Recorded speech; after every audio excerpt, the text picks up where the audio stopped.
Ibinasura ng Korte Suprema ang petisyon ng Senado na inulify o ipasawalang bisa ang naging memorandum ni dating Pangulong Rodrigo Duterte na nag-uutos sa mga executive branch officials na huwag daluhan ang Senate inquiries na may kinalaman sa pandemic deals ng gobyerno.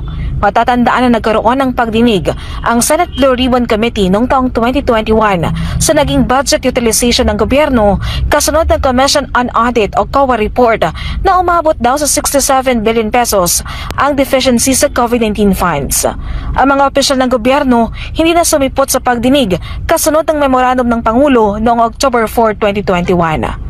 Punto ng kautusan ni dating Pangulong Duterte, ang naging inquiry ng Senate Blue Ribbon Committee o SBRC ay nagmistulang preliminary investigation na pinangungunahan na ang mandato ng ibang sangay ng gobyerno.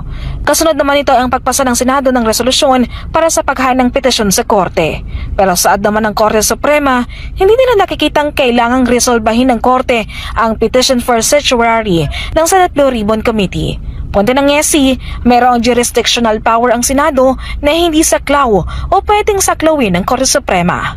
Ayon dito, ang Senate inquiry ay nasa jurisdiction ng Joint Congressional Oversight Committee sa ilalim ng Bayanihan Law. Meron daw mga miyembro ang Oversight Committee kung saan ang mga issue ay maaring ayusin o remedyohan sa ilalim ng kanilang rules of procedure.